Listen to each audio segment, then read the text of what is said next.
Assalamualaikum warahmatullahi wabarakatuh. Gimana kabarnya hari ini anak-anak? Baik, alhamdulillah. Sudah pada sarapan? Ya. Terus sudah baca doa? Belum, ayo kita baca doa dulu bersama-sama. Pimpin ketua kelasnya. Ya, berdoa mulai.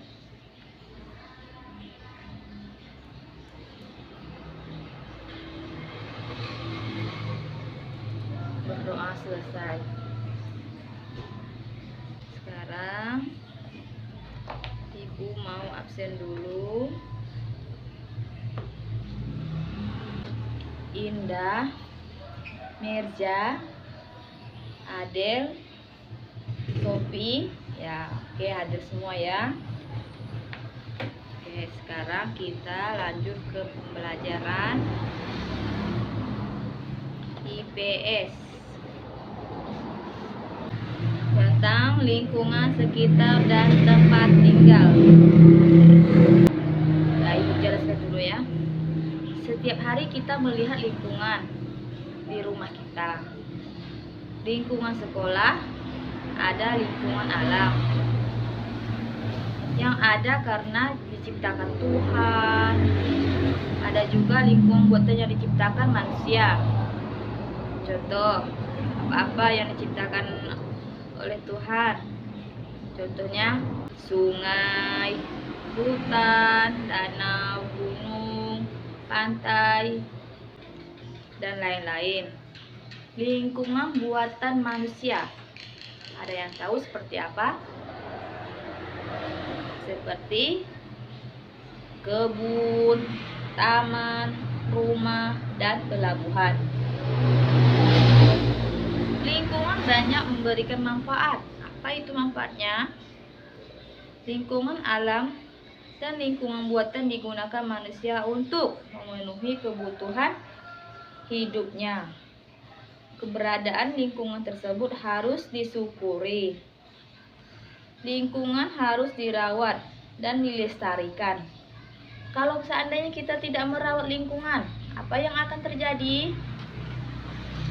Lingkungan menjadi kotor, kita menghirup udara yang tidak segar, sampah berserakan. Terus lingkungan harus dirawat dan dilestarikan. Kita harus menjaga kebersihan lingkungan, baik lingkungan rumah maupun sekitar. Kalau seandainya kita menjaga lingkungan, apa yang bisa kita hirup?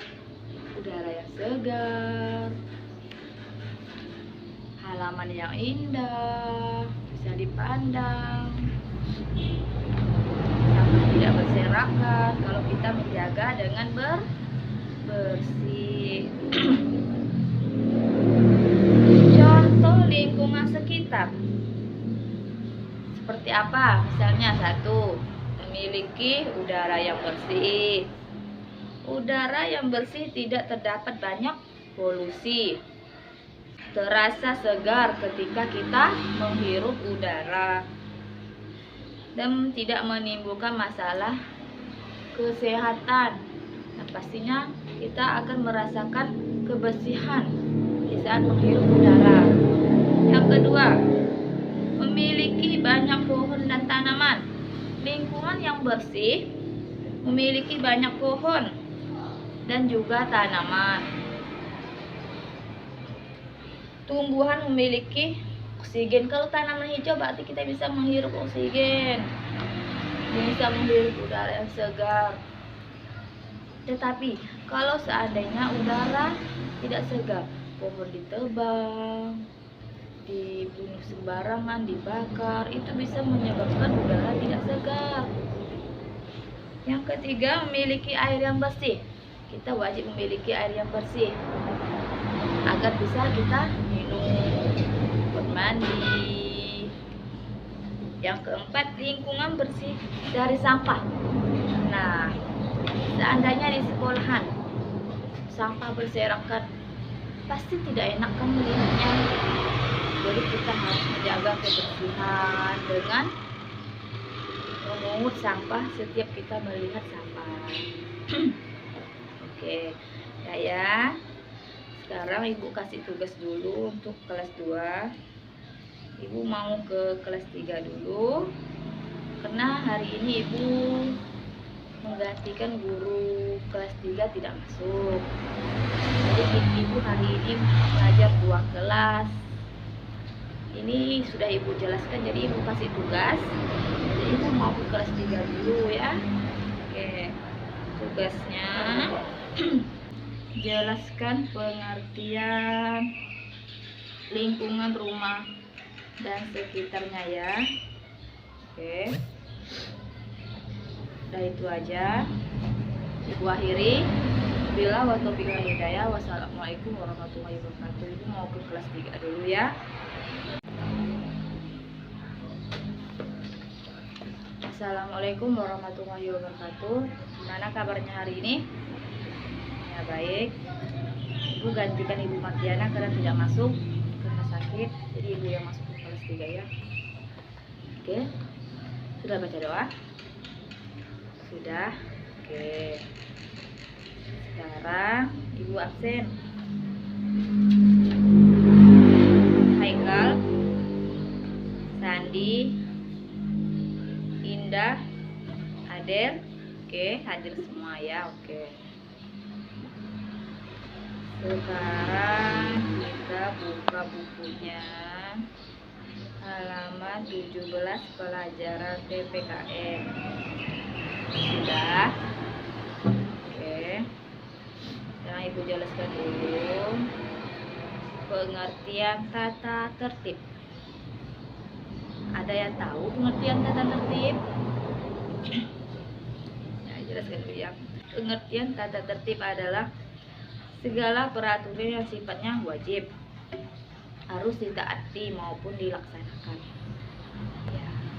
Kalau seandainya ada siswa yang tidak menaati tata tertib, apa yang akan terjadi? Bisa terkena sanksi. Jadi kita tuh harus wajib melaksanakan tata tertib.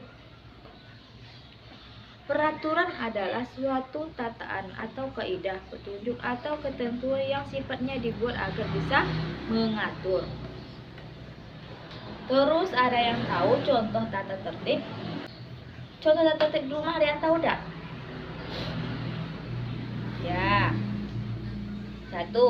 Misalnya beribadah tepat waktu bersama ibu, kakak. Seandainya ibu kakak tuh beribadah pergi ke masjid, sedangkan adik dan ayah beribadahnya di rumah. Yang kedua, rapikan tempat tidur setelah bangun tidur. 3. Makan harus sama-sama di meja makan. Kalau seandainya ayahnya belum datang kerja, kita duduk ya, agar kita makannya bersama-sama, itu yang dinamakan tata tertib. Yang keempat, buang sampah pada tempatnya. Nah, ini yang paling wajib. Kalau seandainya anak-anak sekolah tidak membuang sampah pada tempatnya, apa yang akan terjadi? Sekolahnya terlihat kotor, kita bisa menghirup udara yang tidak sehat, ya kan?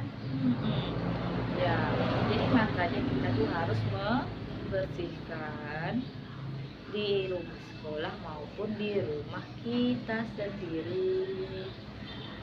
Terus yang kedua, contoh tata tertib masyarakat. Misalnya apa? Misalnya 1, kepala rumah tangga wajib mengikuti ronda malam sesuai jadwal. Yang kedua, warga wajib mengikuti gotong royong kerja bakti agar apa? Agar lingkungan kita terlihat bersih. Kalau kita membersihkannya setahun sekali, pasti rumput-rumput itu akan meninggi kan. Jadi kita tuh bersihkan lingkungan kita setiap bulan 1 kali, 1 bulan 1 kali lingkungan, agar lingkungan kita terlihat bersih. Bila ada sampah yang berserakan, tidak terlihat kotor dipandang. Yang ketiga, tidak boleh menyalakan radio atau TV terlalu nyaring karena bisa mengganggu tetangga. Kita serangkan aja agar kita bisa mendengarnya sendiri.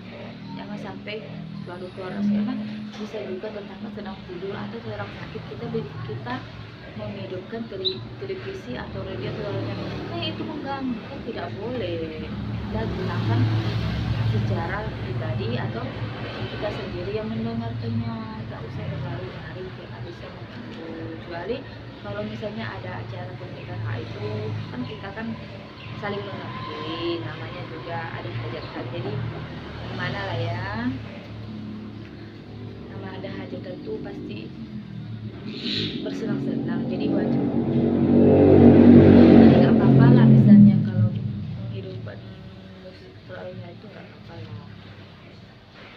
Terus contoh tata tertib di sekolah. Nah, ini contoh tata tertib di sekolah. Ada yang tahu? Ya, tata tertib di sekolah itu kegiatan belajar mengajar.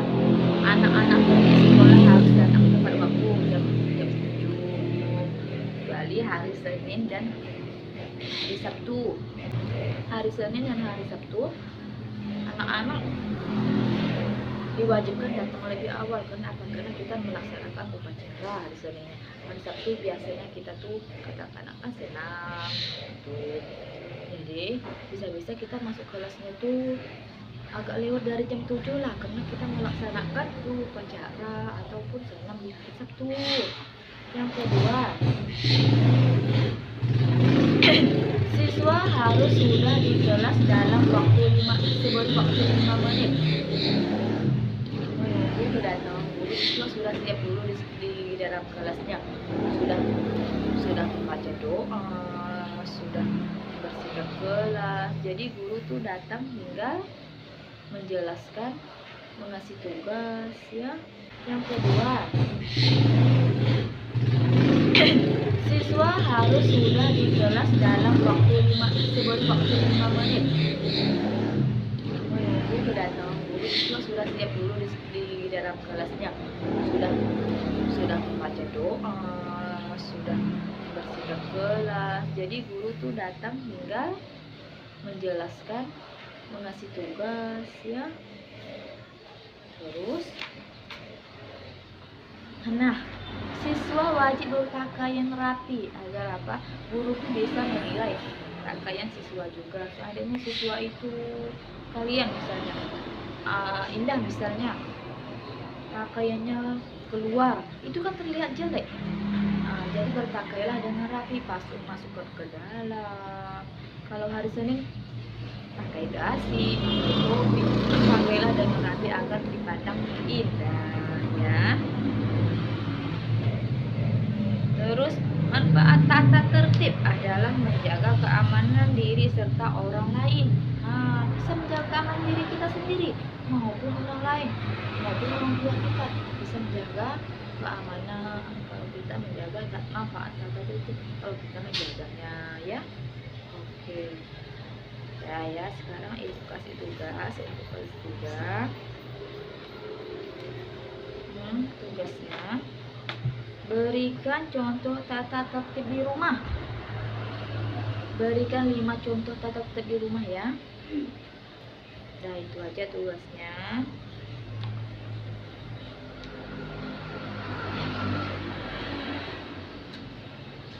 Sekarang dikerjakan.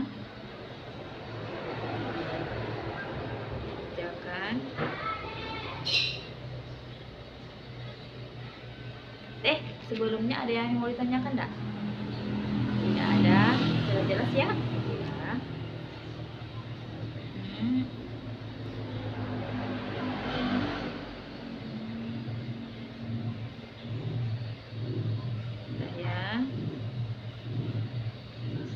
Sekarang sayang, kita akhiri pelajaran kita dulu. Siap berbaca doa. Kita akhiri pelajaran.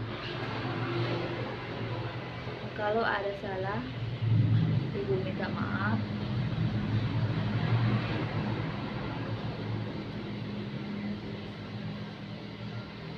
Yuk baca doa, yuk.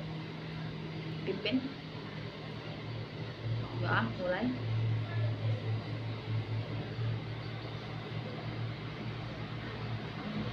Doa selesai.